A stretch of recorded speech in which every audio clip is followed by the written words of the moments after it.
Ready? Is this okay, mate? Right here? No, you can't hear you. Perfect. Let's go. Perfect. Perfect. Is this okay? Perfect. Can you hear me? Hello?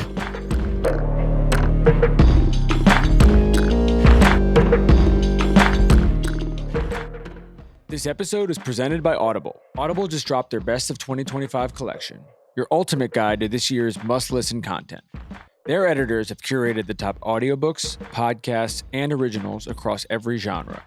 Want to finish the year with some guaranteed amazing listens? Check out audible.com/best of the year. That's audible.com/best of the year. Stephen, Reed, thank you guys for being here. I want to start with you. What was your first impression of him? First time meeting him? Don't say it. Don't say it. The first time I met Steve, we were in Miami, and I think the first thing he came up to me was like, "You're country, right?" I was like, I mean, I guess. But he's loud. He's a big guy. Annoying, but good teammate. Good dude. Annoying? Define. Please. Just talks a lot. Always talking. Always got something to say. But he's a good dude. What was your first impression? Oh, mate. Can't say it on here.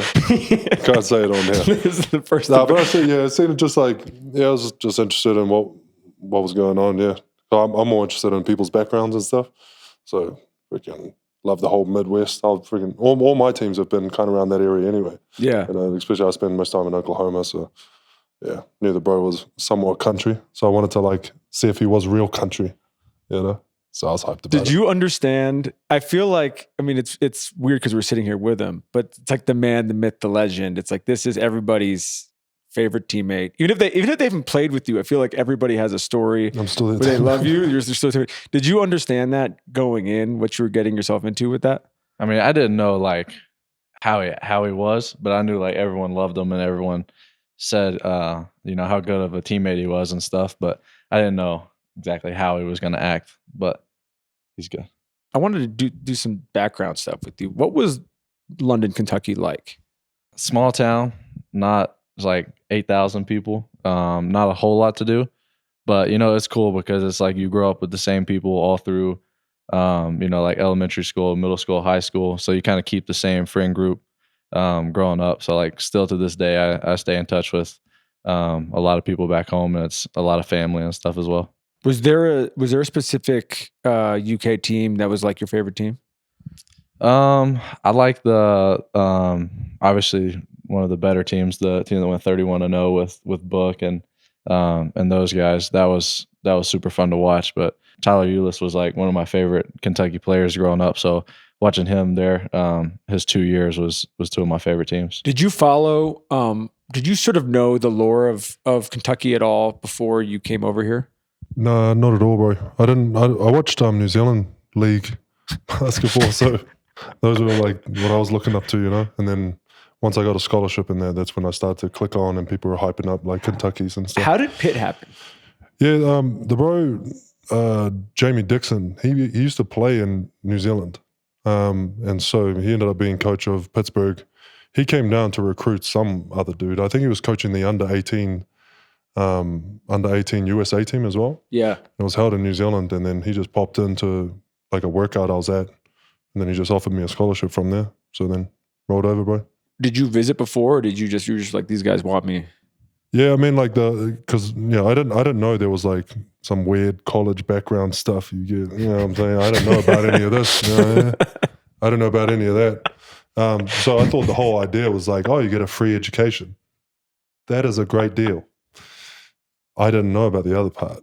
Otherwise, I might have made a different decision. You might have ended up in Kentucky. Yeah, straight up Kentucky, for real. No, but yeah. So I didn't know, but it was still all good, bro. I just went there in the summer because our high school finishes in December. Yeah. So I came over to prep school. So I went to Notre Dame Prep in Fitchburg just for that second half of the year, and then went into Pittsburgh that next summer. You were only at Notre Dame Prep for a short amount of time, right? Yeah. It was I don't know, 4 months or something like this. When do you feel between Notre Dame and then Scott's College before you got to Notre Dame, when do you feel did you sort of feel confident that you were kind of sort of ready to take the next jump? Yeah, it took a while because like the play style in America is just so much different. I mean, the athletes and everything is just way better. You know, all these resources into basketball, America's like the spot. So that was some adjusting, especially with the speed and pace of the game and whatnot. But when I got to college, it was okay. I mean, I had a pretty buns college career, bro. Like it was real rough. In pre-drive workout, Rick Carlisle actually said this in my workout. He was like, "Why are you coming out of college? You average 6 and 6." And I was like, "I don't know, bro. Just giving it a crack, see what happens." He's like, "All right." Like it was bad, dude. Like it wasn't great. Like it was just like, eh. But yeah, it was probably like my college career was pretty dumb. But then like I work hard and whatnot. Like I like to work out. It's probably when I got to the league. That's when I was like, oh, okay, like I could probably do something. So who was telling you should come out? It was myself because I really didn't like college at all. You were just like, if I'm going to be in the U.S., I might as well try. Yeah, well, because I thought I would like college, but then it's tough for international players, bro. Because like I came over when I was 17. And so then I left all my family, friends. So that was a big adjustment. And then like the culture is just way different. That's another big adjustment. And then it was just like, it was quite isolating. So I didn't really like it from there. And then also the basketball was like pretty like I didn't really feel like I could play how I could play or wanted to play. But then also the education side of things was like pretty stale as well. So one of my vets actually encouraged me to leave while I was at Pittsburgh. He was just like, yo, you got to get out of here. So I was like, okay, roger that, bro. Did you know on draft night, or how early before draft night did you sort of have a sense of what was going to happen? When I got to the green room place, because they were like, oh, like there's a good chance you'll get drafted. And I was like, oh, dope. Because I didn't think I'll get drafted, to be honest. I was just giving it a crack. I don't mind if I had to go overseas and whatnot. But what I was doing in the pre-draft, I was trying to go and work out for as many teams as possible. Because you get to keep the training gear. So I was collecting all the training gear, all the t-shirts and stuff. So I got like Sacramento stuff, Boston stuff, the Phoenix Suns. I was just getting all this like gear and then taking it back home for the boys. Was it different sizes, just your size, or like? No, yeah, there was a couple different sizes because some of the other players who were doing the draft workouts, they just left theirs, and I was like, oh, bro, can I have them? Can I have your gear? Was there anyone who was just kind of like, why do you keep taking all this shit? Or no? No. I'd be kind of somewhat discreet. Not the way if I'm going to take this. Stealing the clothes from the NBA team. If they leave it, then it's like, okay, you clearly don't want it, mate. I'll take it. Clothes. So you're walking up to when you get the invite to the green room. Yeah. That probably changes your mind a little bit. That how many like you got the invite, but like how many, what is it, 15 it's people? Like 15, 20 people. Yeah, it's like you're probably not going in the second round if you get if something has gone horribly wrong if you're in the green room and you're not picking the first round. Yeah. I'm not sure. Yeah, mine's just like I wait until the actual. It didn't even hit me until after I got drafted, to be honest. I thought it was like fake for some reason. I thought I was getting like duped. Honestly, it's just a weird. Probably was that for you? Because it was like a surreal moment, bro. Like they called my name and stuff, and I was just like in a trance. Did not click until I actually went back to my room, and I was like, "Oh shit, that actually happened, dude!" Like it was pretty wild. No, it was different. It was like that because like I didn't think it was fake, but like I didn't like it wasn't until like that next morning I woke up and I was like, "Oh shoot, I guess I'm in the NBA now." It's like it was kind of crazy because it like just happens. Like you walk up on the stage for 5 seconds and like that's it. So it was crazy. They take you on the tour out the back as well. I'm not sure if you know. As soon as you get drafted, your name, you go up, shake the bro's hand, and then they take you on this media run. Oh, it's like 3 hours long. Bro, it is so long. It was brutal. Just bouncing around to all these stations, and you just don't even know what the hell's going on, bro. And they're asking questions about a place you'd never been. Yeah. Or, I mean, I guess maybe you went once on a workout, but like in general, you don't know anything about. Dude, you have no clue. Yeah. No clue in there. How are you going to help out the team? I don't know. It's 30 seconds, bro. I don't know. Ask me tomorrow. Yeah, bro. What the hell? Was it for you with like your history with Kentucky and just family history, everything like that? Even knowing you're probably going to be like a top 5 pick or whatever it is, was there any part of you that was hard to leave? It was tough. Just because like growing up, I always wanted to play at Kentucky, and like playing there that year was so much fun, and we had a really good team. So like, yeah, I mean, like it was hard to leave, but at the same time, like the chances of me being a lottery pick in the NBA, like I couldn't pass up on that opportunity. But no, it was definitely a tough decision to leave. Was it I mean, I feel like this is probably an obvious answer, but was it just a no-brainer that you were going to go there? Was there any part of you that was like, I want to have a different experience with everything, with all of the sort of just kind of hype around you growing up around it? Yeah, at first, like when the recruitment first started, like in my head, I was like, I'm not going to go to Kentucky. I was like, I'm gonna see what everybody else is talking about. So like in the beginning, like I had like offers from like a lot of other schools, and I was like, all right, this is nice. And then Kentucky came and offered, and as soon as they offered, I was like, all right, I'm going to Kentucky. So like in the beginning, before they offered, I was good, ready to go, like figure out where I wanted to go. And then once Kentucky offered, I was like, all right, it's a no-brainer. What do you think is the deal with the Kentucky guards? With just the sheer number of like incredible Kentucky guards. I mean, I think a lot of it is like you never go to Kentucky as like the only guard. So like my class, it was like me, Rob Dillingham, DJ Wagner, Justin Edwards, Antonio Reeves.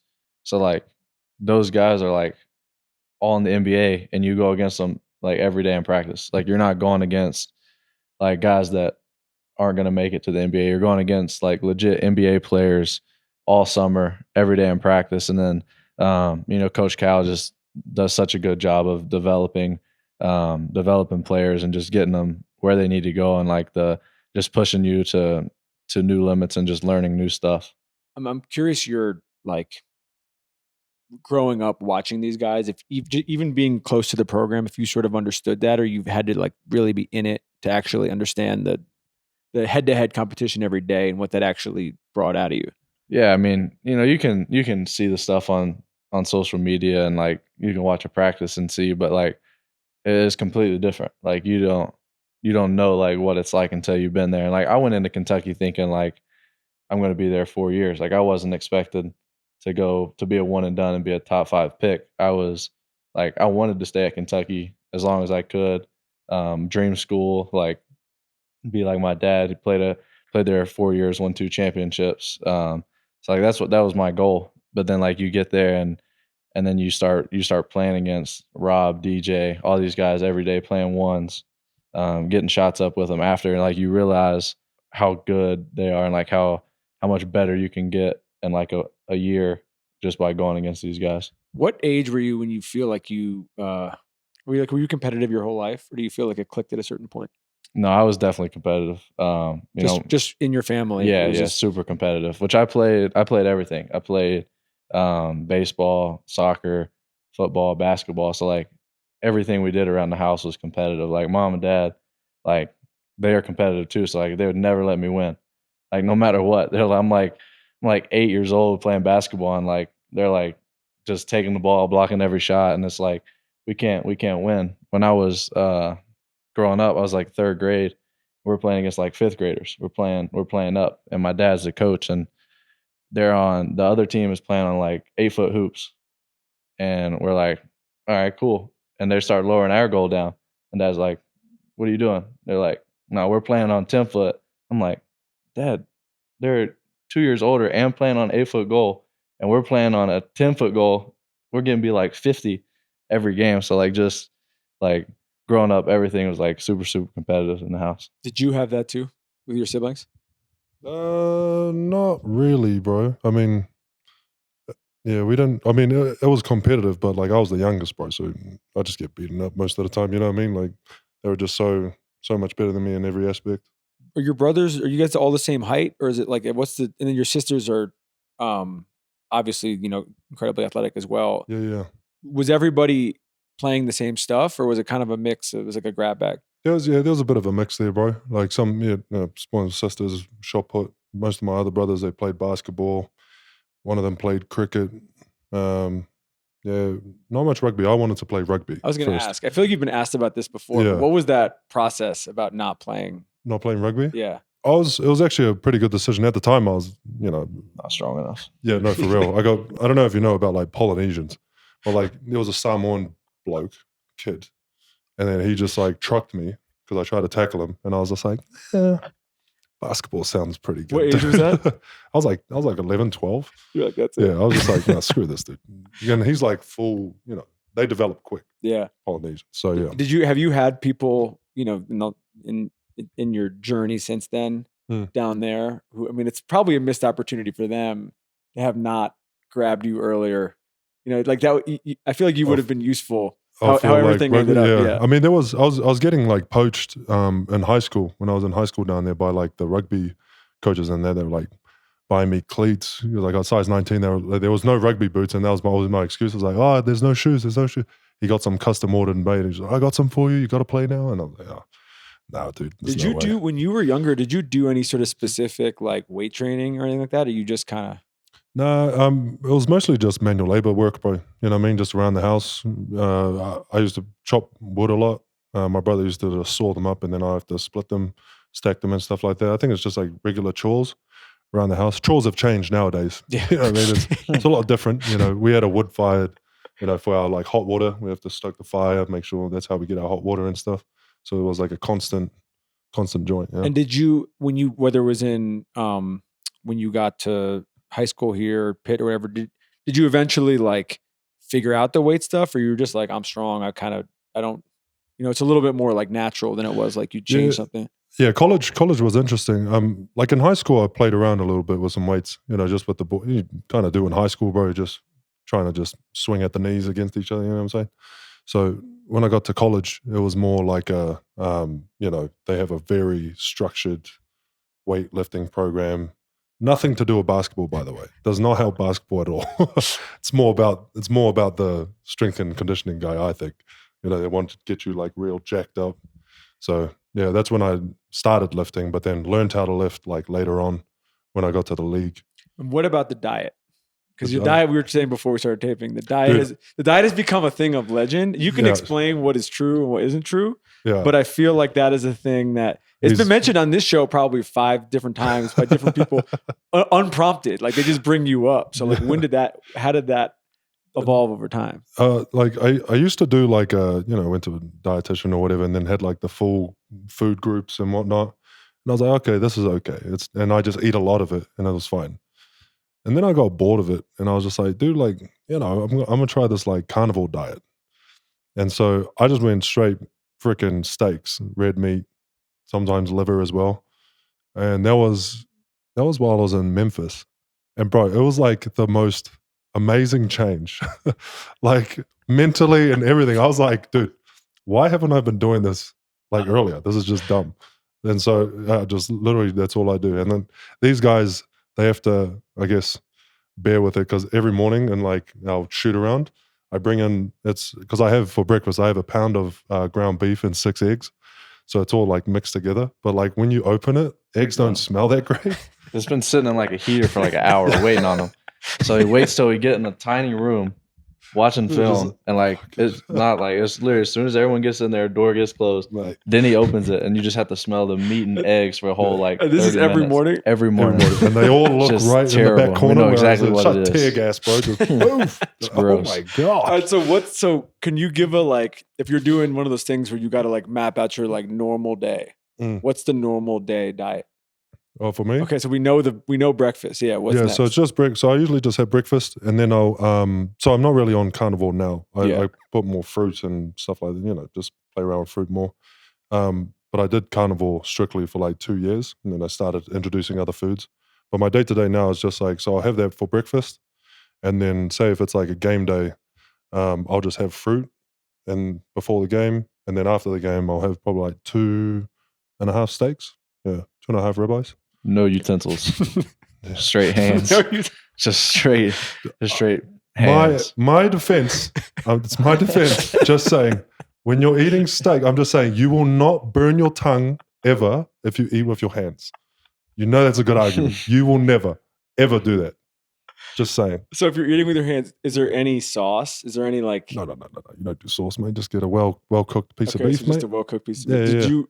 Like we're taping this in Denver. Like, would you go out on the road and like go to a restaurant and get steak, or this was just like is like I have a chef, or you cook yourself, but like I have my steak that I'll bring and that's it. Yeah. So I'll go to restaurants and just get some steaks. So usually a steakhouse I always go to. on the road. He's not telling the full truth on the restaurants. I gotta say this. Me and Jeff Green, we were out eating, and Steven walks in and we're like, "What are you getting to eat?" He's like, "I just got done eating." We're like, "Just got done eating?" He was like, "Yeah, this is my second restaurant." He said he normally goes to like 3 restaurants in a row. So he'll go to like a steakhouse, and then we were at Catch. So now he's at Catch, and he was like, "I'm gonna go to like a ramen spot, a ramen spot." I'm like, "What?" So he goes like 3 different restaurants, like back to back to back, just to eat. I'm like, just to get meat. Was it this carnivore time or this was No. This was was like- separate. this was Yeah, like this is 2 just weeks ago. That's my normal. What's the like most full you've been? What's that? What's the most like full you've been? Where you like, oh shit, I probably like I think about like this is like Thanksgiving was a couple weeks ago. Like I feel like on Thanksgiving people have like they eat too much. You know what I mean? They get like full, tired, whatever it is. Like what would it take for you to get to that point? It's kind of weird. Like I don't know. Mentally, it's like I get full of one cuisine. That's why I try and like mix it around. Like I Yeah. can still. So if I just have steak, I could do that, and then it'll get to a point. I'm like, all right. But then if I go have like Vietnamese, I could crush that again too. So then I'll start back up. So it like Over there. resets if it's So that different. it just resets for some it's reason. like 3 whatever. different full meals. Yeah. So that's how I could just go around because it has to be different. I can't go to steakhouse. Sushi ever or no? I don't like sushi. Honestly, I think it's overrated. Yeah. Hot take. What's the Terrible I'm take. trying to. I've been to Auckland, and the food is really good. Yeah. But I'm just like, what's the cuisine? Like, what is the national? What is the thing it's like best known for? Oh, it's like well, it's best known for seafood. We've got 2 islands. There's a lot of fish that run through there. Like it's very high quality seafood around that area. But if you go to more the indigenous route, it's what they call like a hangi. I think you guys like Hawaiians. They have I think it's called a umu. Yeah, They cook underground like an oven sort of thing. So we do the same. Yeah.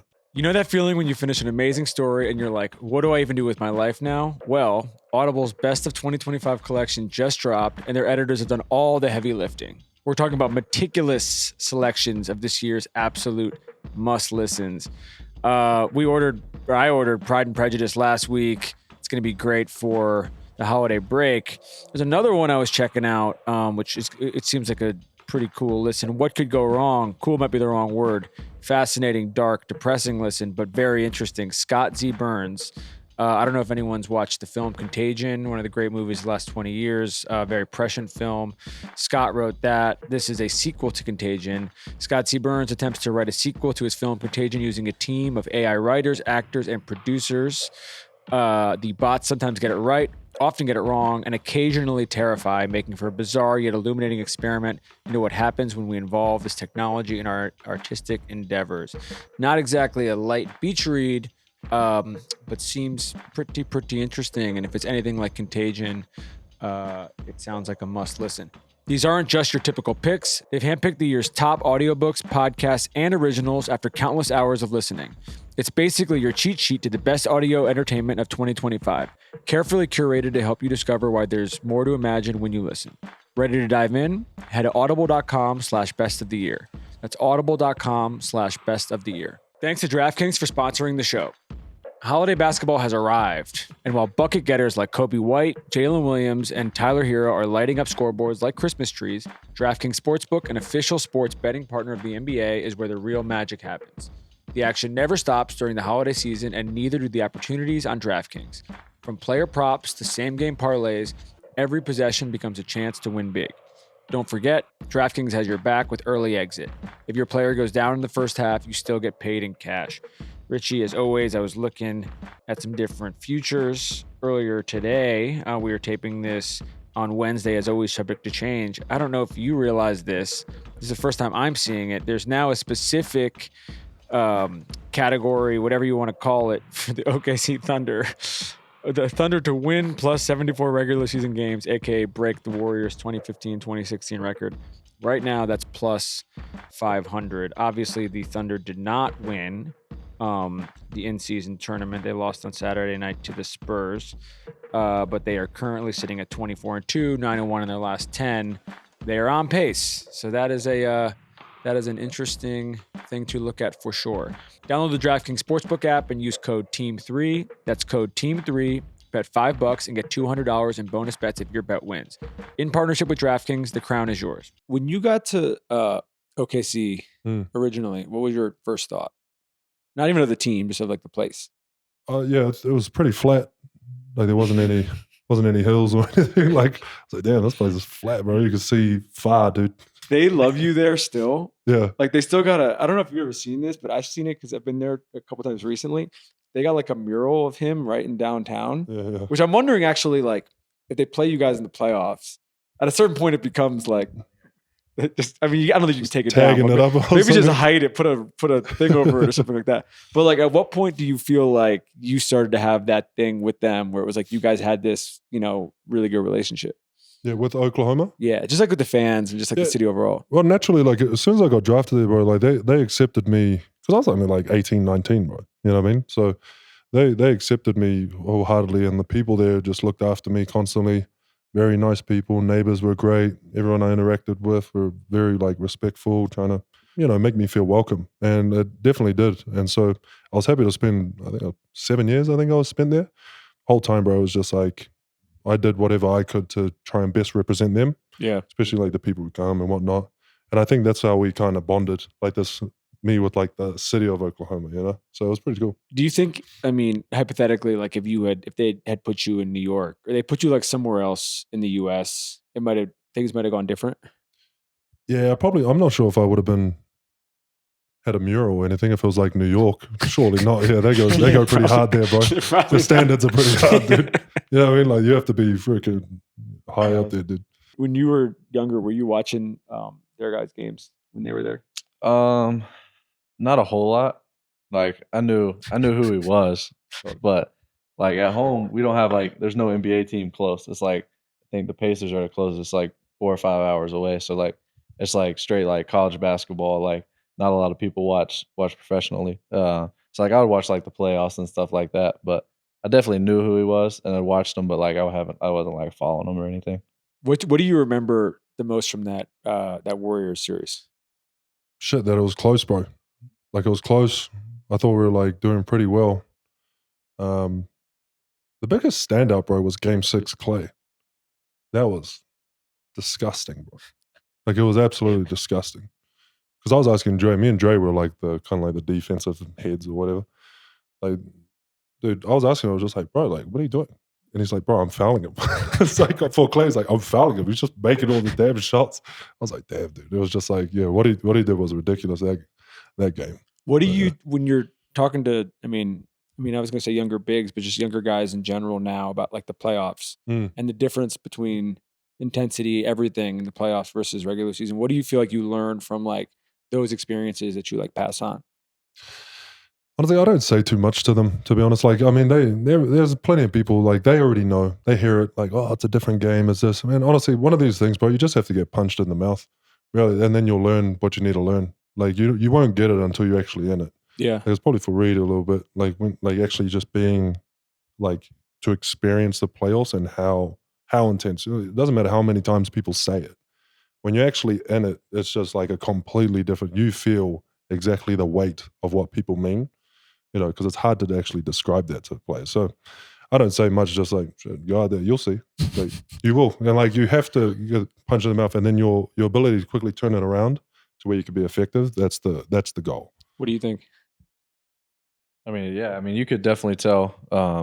Last year I got to watch the Warriors series, and like it was like from like jump ball, like everything was like every possession really did matter. It's like there's no plays off, there's no like possessions that you can't be locked in. So it's like it really is like from here to here, like the whole game. There's no time to rest. I saw this story. I might butcher it a little bit when I was getting ready for this. That when you were younger, I don't know if it was rookie year or second year or whatever, you were playing KG, and he was shit talking, and you pretended like you didn't speak English. Yeah, you yeah. didn't want to deal with him. What happened? What happened there? No, well, he was mouthing off at Perk. Him and Perkins were going yapping at each other. And then I came on. I have to be against KG. And then he started yapping at me. And then I just said, I don't speak English. And then avoided that whole crisis, dude. Avoided it completely. It's clutch, dude. It was clutch. When do you feel like your offensive just we'll get to sort of some of the current, your guys' current stuff in a second, but your instincts for the offensive rebounding in particular, because I think the stats and everything speak for themselves at this point. But where do you feel like your just sort of like instinctual ability to do it at the highest level? Where did that start? Started with my teammates not making shots and me. No, I played. But for real, you actually need some teammates to miss shots so you can get some in-game reps. But it was just mainly like, it was where it started to take off really was like me and Ennis. When me and Ennis got together. Because then we started to like play around with different stuff, angles, whatnot, like body position.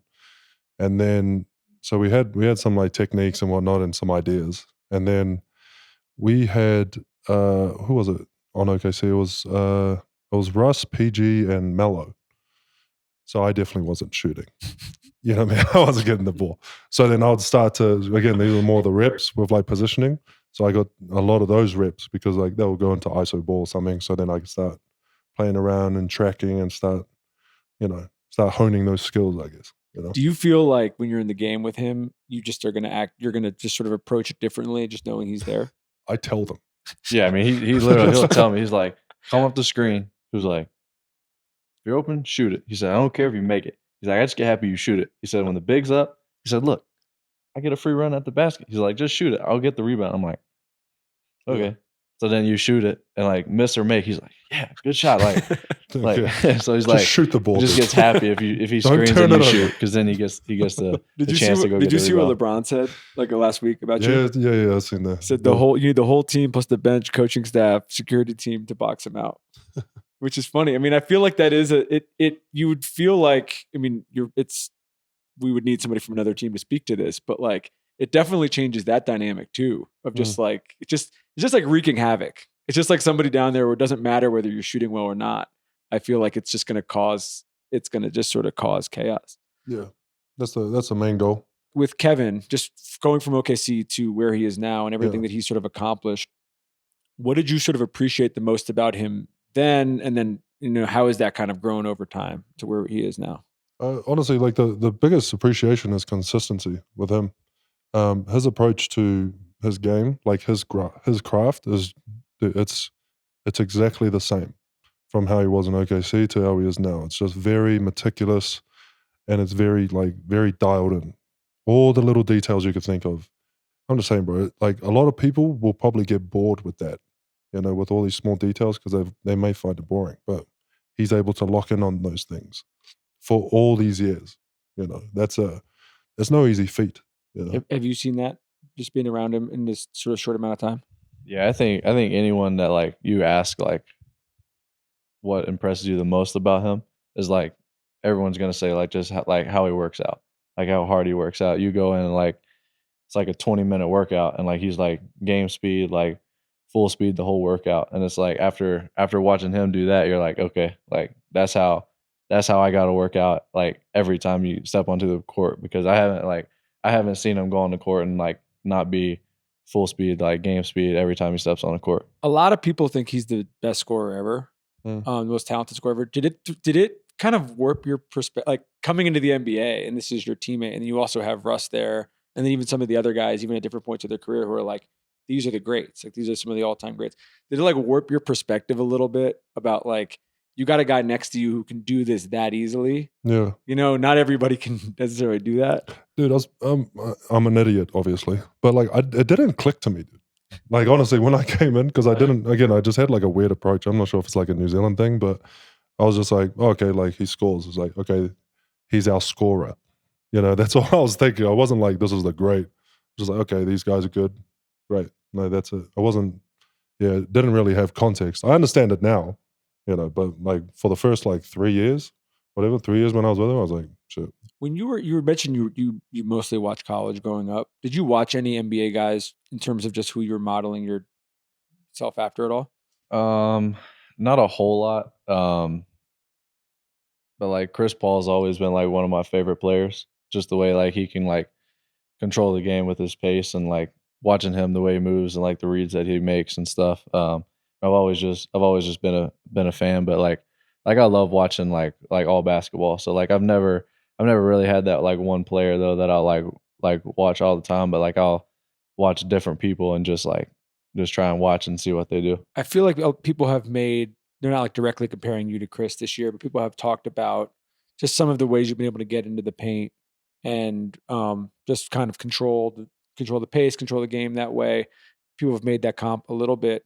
How are you sort of figuring out juggling, you know, you're one of the best shooters in the league, but just like how to do that versus just like what he's saying, like get shots up. You know what I mean? Like he's in the game, let it fly. I'm a 40% point shooter. Yeah, it's completely different than college. You know, like college, you have 30 seconds.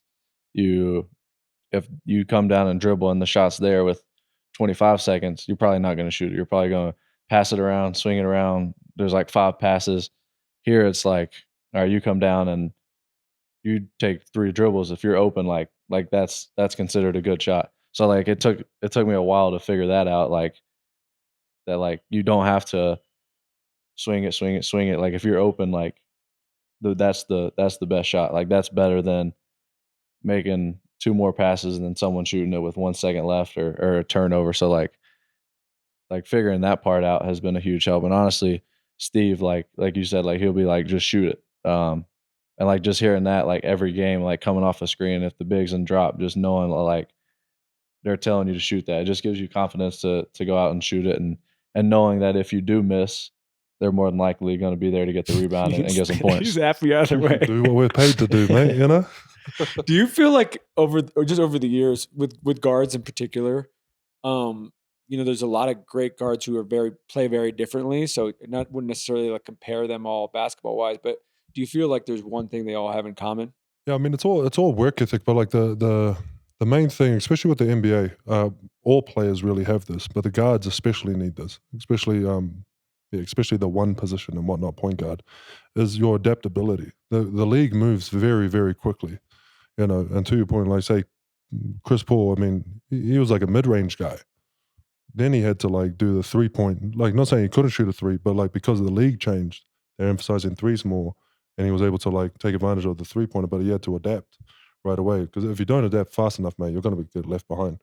And people start saying like, oh, you can't play in this league anymore, can't shoot, all that sort of stuff, right? So that is the main thing that is the main trend for the guards, you know? I was gonna ask you about that in the NOLA Memphis years. It felt like the league was changing, and then and you had a lot of health stuff and things like that where you weren't playing all the time. But at the same point, it was like all of a sudden what you were doing didn't seem like it was valued as much, and then you come here and then it completely flips on its head, and everybody not only do they understand it here, but they understand around the league why it's so valuable. How do you like not pay attention to that, to the chatter when it's a little bit like existential? You know what I mean? It's like about your existence in the league overall rather than just like your individual performance. Yeah. You're talking about the offensive rebounding, how it's valuable now? Well, just bigs in general. I feel like there was a period where it's like every big's just got to shoot. You know what I mean? Like it's like what you're doing was a thing that, you know, it's gone back and forth with it's like you had the Roy Hibberts, and then all of a sudden it's like, well, we don't want centers like that anymore. No. We want centers who just shoot threes all day. And so like, how do you basically not pay attention to that like discourse happening? Well, you have to have your finger on the pulse, not from the media. It has to be within the basketball realm. So you have to keep your ears close to the basketball, you know, the people actually in the NBA. But you can start to sense where the trends are starting to shift. Now, take for instance now, it's like, you know, the big thing's offensive rebounding. I mean, that's just starting to come out media-wise, I think. So there's a lot of hype around it. A lot of the teams, they knew this for a long time, you know. They knew it for a long time with their own analytics and whatnot. And then along with more data, they could start to, you know, get a bloody hard on about it or whatever. You know how the nerds are, mate, you know, with all their numbers. But yeah, so that's all it is nowadays, bro. It's all trends. It's all trends. The NBA. By the time everyone starts talking about it, it'll switch again. Yeah, it'll switch again, bro. You know what I mean? Like, oh, now we want friggin', I don't know, something with the 3-man. Steve's going to have to learn how to shoot. I was going to say that. Yeah. You shouldn't have brought this up, brother. Guess who won the 3-point contest between me and him? When was this? When was it? Last year. Yeah, it was last year. What was it? What were you shooting to? What was it? 5 spots. 5 spots. 5 spot around. We got video of that or no? No. Actually, he won one spot. He won one spot. It's pretty good. I didn't win one spot. I won the whole set. What are you talking about, mate? And then we did it again this year, and he did not win. I think that's pretty good. Impossible. All you got to do is win one. Bro, it's impossible to shoot against him. Yeah, that's a. What do you mean it's impossible? It was like in your ear, like you're not shooting a shot where you're not laughing. Playoff ready, So dude. it's like, Get him the playoff ready. You know what I mean? Do you think there's a world where if you were not so good at doing what you do, you could have just been more of that? Just been more of a shooting? Yeah. Yeah, if I was on like a scrub team, mate, I'll bloody let that shit go for sure. But if you're trying to win games, yeah, I'll do what I'm good at. You know, I'll do what I'm good at. You know, anybody can jack up a bloody shot. Speaking of good bigs, what do you think makes Alpy so tough? I mean, for me personally, my joint is that naturally, like his movement patterns are very bizarre. So it's hard to time these things because he moves like Kung Fu Panda almost, dude. You know what I mean? It's just this this big dude and it's like nimble, but it's like, dang, like, you know what I mean? It's weird. Then he'll throw up a shot that you don't think is like, it should be there, but it's there and it's a good shot for him. You know what I mean? Like it's that. So you can't time it. Defensively, it's hard to time these things. It really is. It's really difficult. What do you think? Yeah, Kung Fu Panda is a great Kung Fu Panda is a dude. great comp. Yeah. No, I mean, I think it's like what he said. Like, there's like certain like moves and shots that he shoots that like you're like, what's he doing? And then it's like he makes it, or like he's like underneath the basket and he'll like do like a back bend and like so it's like you can't. It's like it's super hard to like. I feel like I mean, obviously I'm not gonna block it, but like a lot of bigs don't block it. So it's like just the certain moves that he does is like it's not like a normal hook shot or a layup. It's like something else. You don't have reps against that, bro. It's like it's just surprised you. What about a man? Do you have a favorite play of his? My favorite play it's not been like in a game. It's like obviously he has so many in a game, but like in practice, I don't remember exactly when, but he like shot like a some sort of a floater on the right side, and like he missed it and it bounced off the rim, hit the backboard, and like before you know it, he was just like grabbing it off the backboard with one hand and it was just dunked it. So he like just seeing stuff like that, it's like not many people can do stuff like that, and he's doing it like in practice, like it's nothing. So like, have you seen an athlete like him? No, it's obviously I play with Russ in there. Like Russ is a ridiculous athlete. Ja is a ridiculous athlete too. But they all vary a little bit different. You know, they vary a little bit. And Amanda's one of these ones where it's just like, dude, it's not like he's better. He's just different. It's a different sort of athlete, and it's very unique. It's kind of like what he said. He'll just do. Again, there'll be some situations where again he shoots one side and then he gets the rebound. You're like, in your mind, it doesn't calculate, but it happened.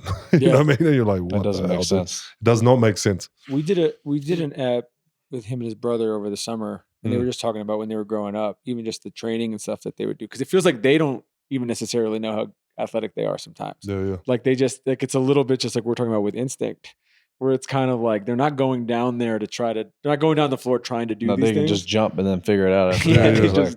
they just do it, and then all of a sudden people tell them after the fact, and they're like, all right, like yeah. There's a clip that was like, I don't know, I showed it to my boys. It was like last year. A man was like 4 steps behind a transition break, and dude, how fast he closed the distance from like swiping it out of the dude's hand when he was just about to go for a layup, being 5 steps back. It looks so stupid how fast he's moving. AI. Yeah, it looks like AI, honestly, but it's so dumb. Thanks to DraftKings for sponsoring the show. The NBA during the holidays brings a unique kind of basketball excitement.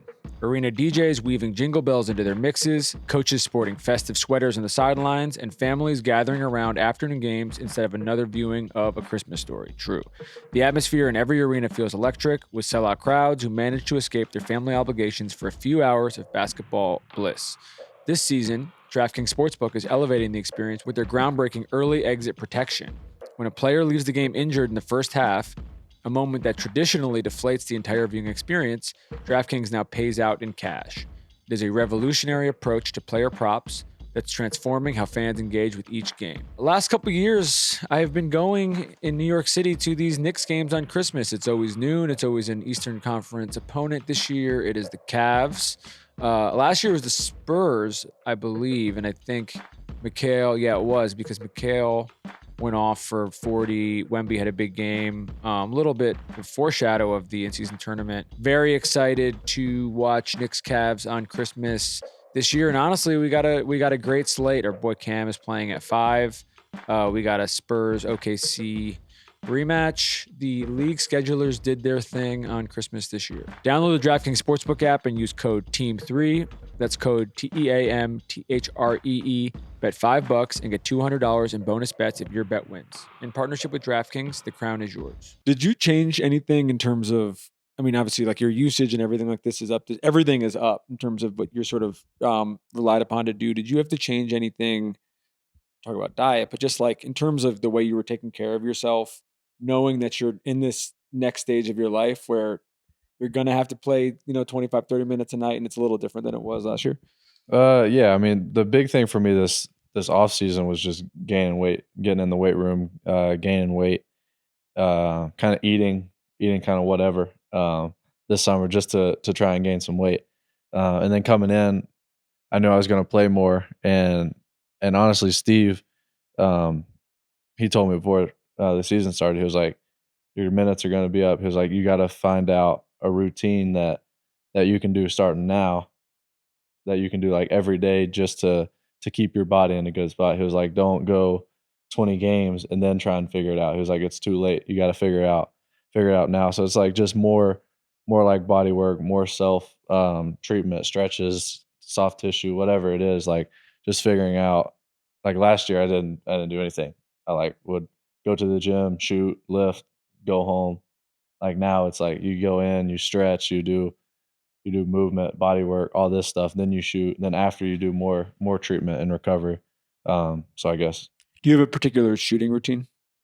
Not really. I do mainly it's pretty much the same thing every day. You should start with some ball handling. Then my biggest thing is shooting game shots. Whether it's coming off the pick and roll, everything's contested. Everything's like with somebody guarding me, and then like a big and a drop or whatever it is. Just game shots at game speed, but also at the same time getting up a lot of shots. I just feel like the more shots I shoot every day, the more and more comfortable, the better the basketball feels in my hand. So it's just getting up reps is huge. Did you ever have a teammate or anybody whose routine you came across that you were like particularly a fan of? Not even like you would do it yourself, but you just thought was like interesting? Not necessarily, bro. I didn't get to see too many routines. I mean, I watched Clay Kevin sometime work out and stuff, but there wasn't anyone who did anything like unique or whatever. It was more, again, it's just like, I will say, like, it's just that consistency or how often they work out. That's more impressive to me, how, and it's varying intensities. It's not always high all the time. It could still be game reps, but like your intensity can actually be a little bit lower.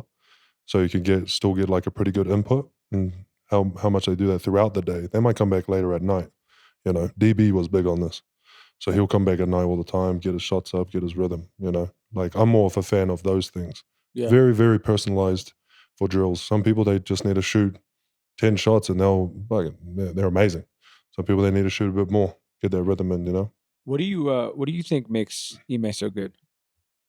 I think like you can just tell, like, one, he just cares. Like he loves the game of basketball.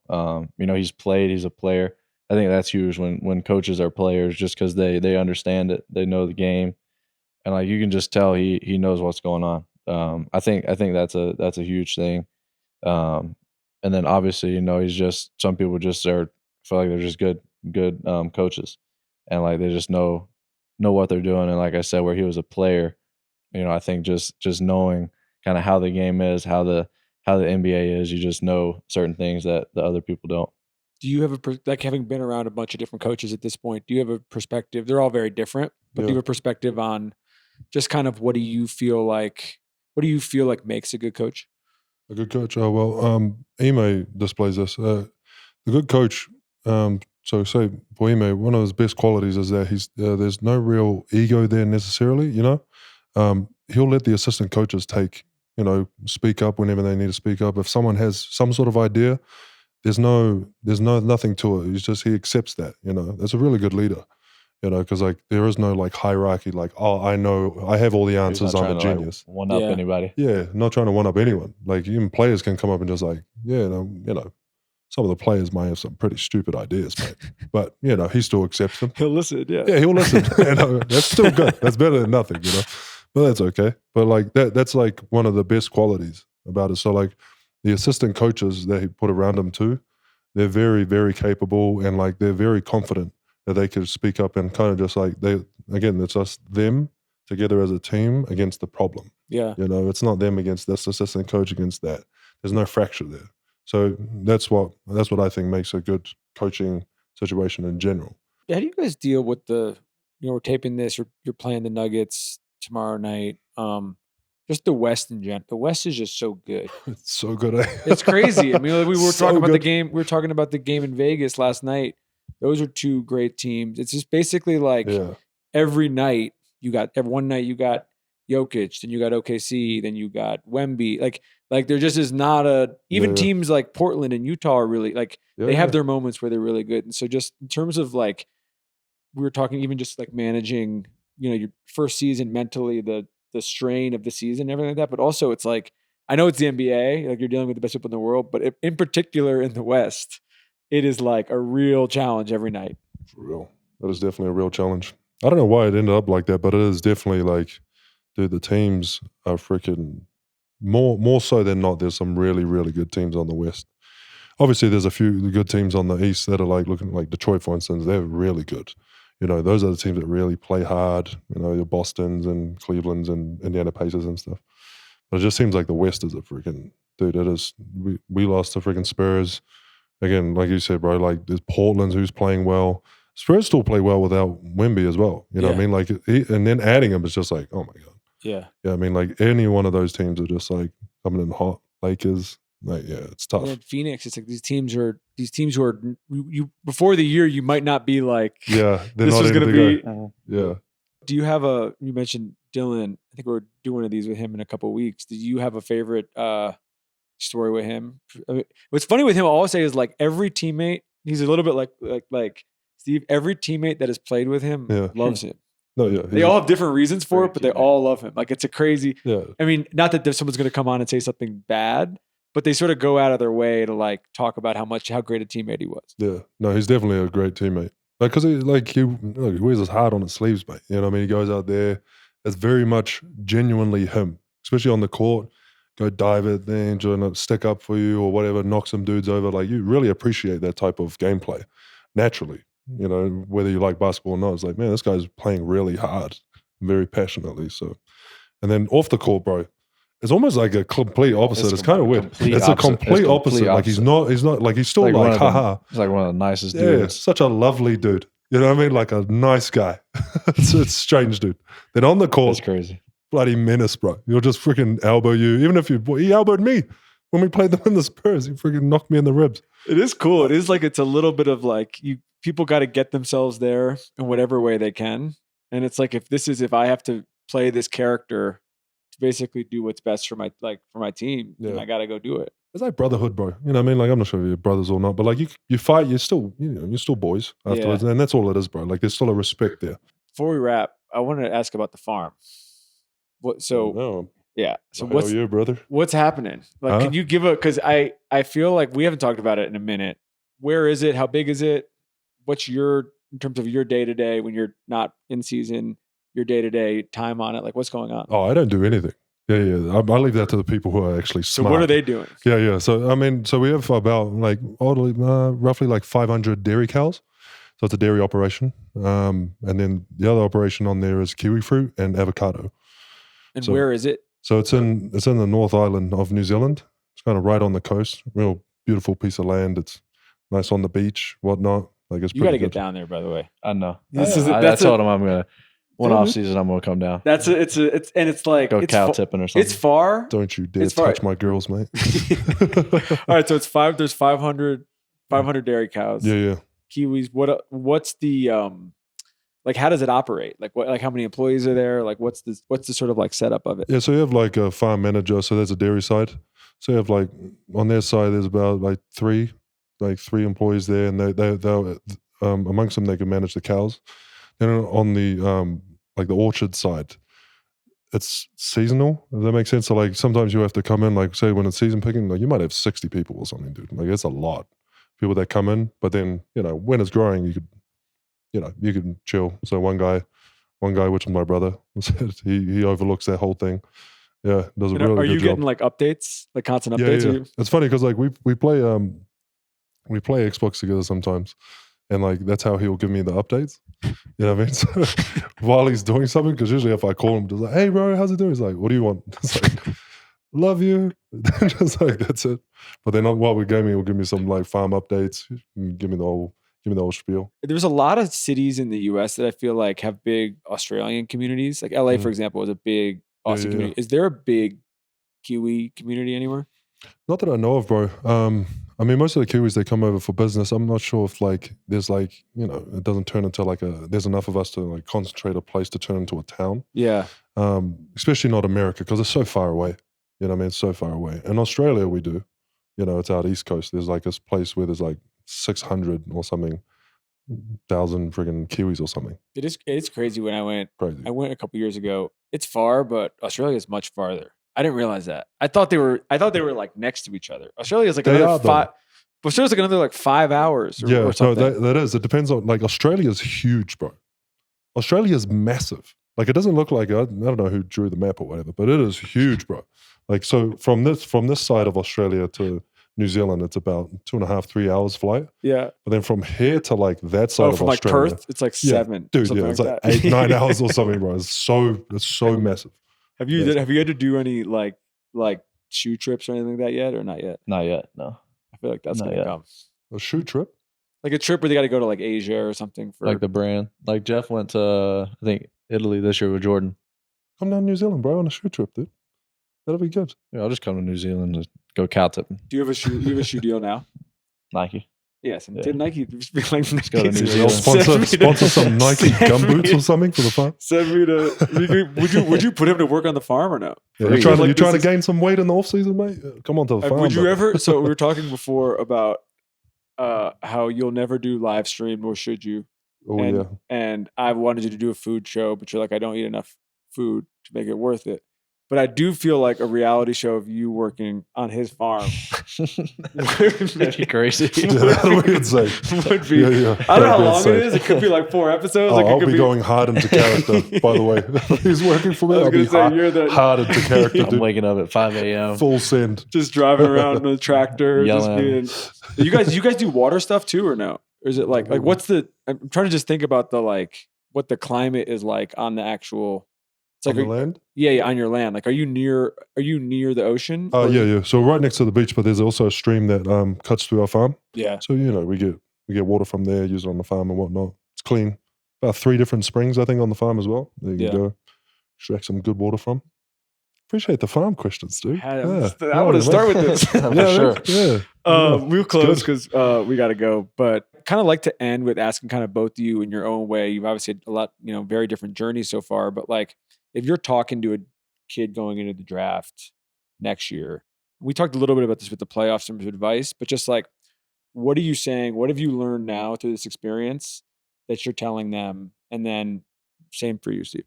I think for me, it's like you still, no matter what, you got to have fun. Like it's basketball at the end of the day. It's a game. It's easy to do that in like college and high school. And then when you get here, it's like, that's all you do. It's like, for me, like I got caught up in the, like not playing when you do play, you're not playing great.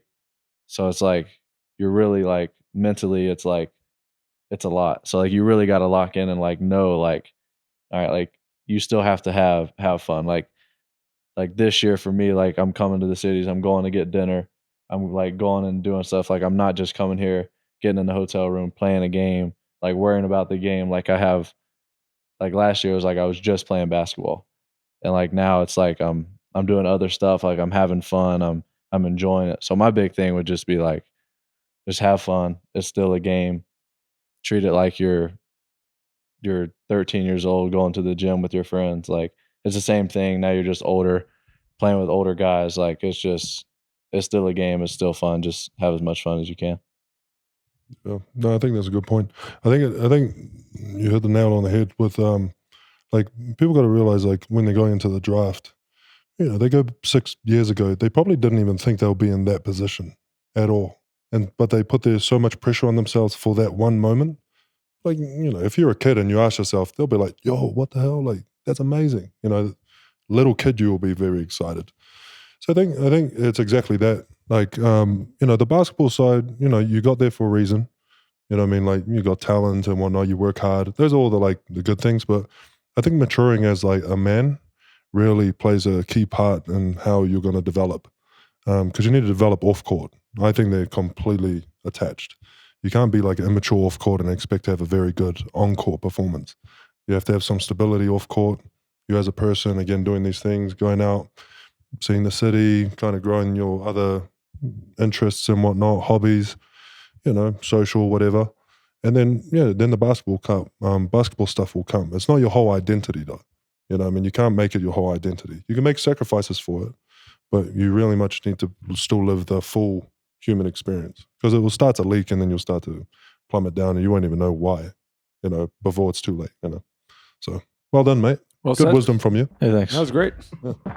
Thanks, guys. No, appreciate you.